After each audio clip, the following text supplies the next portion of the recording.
যত্ন নেওয়া ব্যাপারটা মানে কিন্তু শুধু এটা না যে সে কি করছে, কোথায় যাচ্ছে, কখন ফিরছে, ঠিকমতো খাবার খাচ্ছে কিনা, ঘুমাচ্ছে কিনা, শুধুমাত্র এই ব্যাপারগুলোতেই যে কারো প্রতি যত্ন নেওয়া ব্যাপারটা প্রকাশ পায় এমনটা কিন্তু না।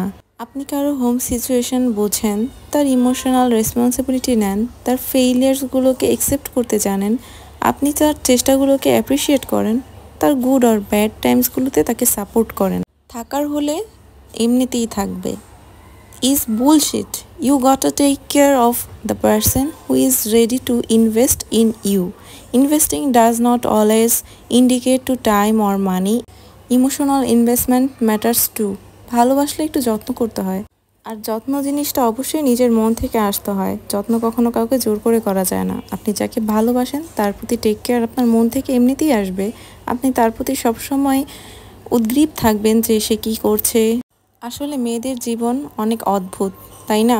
কি অদ্ভুত জীবন মেয়েদের। সংসার জীবন কষ্ট হলেও মানিয়ে নিতে হয়। চাইলেই পারি না ফিরে আসতে, আবার চাইলেও পারি না থেকে যেতে। মৃত্যুও মনে হয় এত কষ্টের হয় না। সংসার জীবনটা যতটা কষ্টের হলেও তা মেনে নেওয়া লাগে, এটাই বাস্তব। নিজের সাথে হওয়া সবচেয়ে বড় অন্যায় আকাশের দিকে তাকিয়ে মেনে নিতে পারি যে কথার ধাঁচে ভিতরে ঘূর্ণিঝড় জলোচ্ছ্বাস হয়ে ওঠে, সেই কথাও উপেক্ষা করে সহ্য করে নিতে পারি। অবাধ্য পিছুটান, চায়ের আড্ডায় বসে গলা ছিঁড়ে গান, ওসব পুরনো স্বভাব। নিজের অস্তিত্বে মিশে যাওয়া অভ্যাসে সব কিছুই মুহূর্তের মধ্যে অতীত করে দিতে পারি, ভুলে যেতে পারি, ছেড়ে দিতে পারি।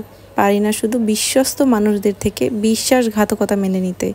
যখনই বিশ্বাস সম্পর্কে কিছু শুনি, মনে পড়ে যায় আমার বিশ্বাসের অবমাননার কথা। সব মেনে নিতে পারলেও বিশ্বাসঘাতকদের দ্বিতীয়বার মেনে নিতে পারি না।